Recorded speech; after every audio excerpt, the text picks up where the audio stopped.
Hello friends, அடுப்பங்கரை நம்ம வீட்டு சமையலில் ஈவினிங் ஸ்நாக்ஸாக பனங்கிழங்கு வச்சு 2 விதமான ஸ்நாக்ஸ் செய்ய போகிறோம். அது எப்படி செய்யறதுன்னு பார்க்கலாம். வாங்க வீடியோக்குள்ளே போகலாம். வீடியோக்குள்ளே போகிறதுக்கு முன்னாடி நம்ம சேனலை சப்ஸ்கிரைப் பண்ணிக்கோங்க. மறக்காமல் பெல் ஐக்கானை அமுத்தி விடுங்க. அப்போ தான் நான் போடுற வீடியோ உடனே உங்களுக்கு காட்டும்.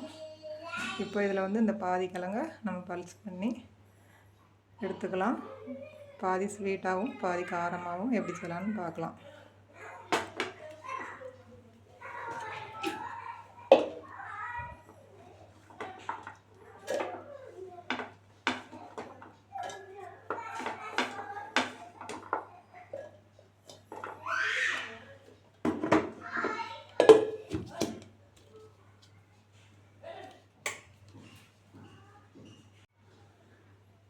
கொஞ்சம் இனிப்பு போட்டு செய்கிறதுக்கு ஃபஸ்ட்டு பல்ஸ் பண்ணி வச்சுருந்தேன். ரெண்டாவது காரம் போட்டு 2 மிளகாவும் 2 பூண்டும் உப்பும் போட்டு இது மாதிரி பல்ஸ் பண்ணி வச்சுருக்கேன். நம்ம இதெல்லாம் உருண்டை பிடிச்சி எடுத்துக்கலாம். முதல்ல இனிப்பு போட்டு செய்கிறதுக்கு எடுத்துக்கலாம்.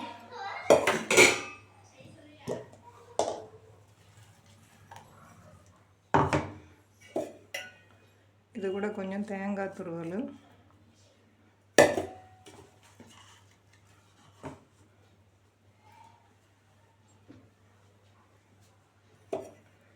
கொஞ்சம் நாட்டு சர்க்கரை, இது நல்லா கிளறிட்டு பிள்ளைங்களுக்கு ஈவினிங் ஸ்நாக்ஸை கொடுத்தோம்னா நல்லாயிருக்கும். பனங்கிழங்கு சத்தானது. பனங்கிழங்குன்னு கொடுத்தோம்னா சாப்பிடாதுங்க. இது மாதிரி செஞ்சு கொடுத்தீங்கன்னா நல்லா சாப்பிடுங்க.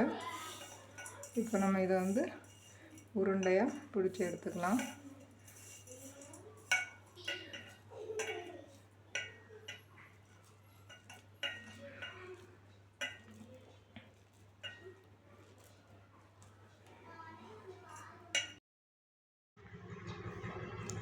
இனிப்பு உருண்டை உருட்டியாச்சு. இனி கார உருண்டையை உருட்டி எடுத்துக்கலாம்.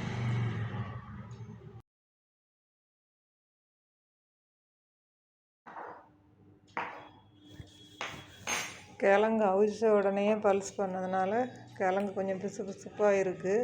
2 நாள் கிழங்கு இன்றைக்கி அவிச்சிட்டு நாளைக்கு இல்லைன்னா 2 நாள் கழித்து நம்ம வந்து பல்ஸ் பண்ணியிருந்தோன்னா நல்லா கொஞ்சம் பொலன்னு இருந்திருக்கும். இன்னும் கொஞ்சம் நல்லா டேஸ்ட்டாக இருக்கும். நான் உடனே செஞ்சதுனால இது மாதிரி கொஞ்சம் பிசுப்பாக இருக்குது. முன்னெல்லாம் வந்துட்டு எங்கள் பாட்டி நல்லா 2 நாளைக்கு நிறைய கிழங்கு அவிச்சு போட்டிருப்பாங்க. நல்லா வாடி கிடக்கும். அதை உரிச்சிட்டு நல்லா உரலில் போட்டு இடித்து கொடுப்பாங்க. நல்லா சூப்பராக இருக்கும். நம்ம இங்கே மிக்சியில் தான் போட்டு இது மாதிரி உருண்டை பிடிச்சி வச்சுருக்கேன். வீடியோ உங்களுக்கு பயனுள்ளதாக இருக்கும்னு நினைக்கிறேன். நீங்களும் இது மாதிரி செஞ்சு பார்த்துட்டு நீங்கள் பனங்கிழங்கு வாங்கினா எப்படி செய்வீங்கிறத கமெண்ட் பண்ணுங்கள், லைக் பண்ணுங்கள், உங்கள் ஃப்ரெண்ட்ஸோட ஷேர் பண்ணுங்கள். அடுத்த ஒரு வீடியோவில் சந்திப்போம். நன்றி, வணக்கம்.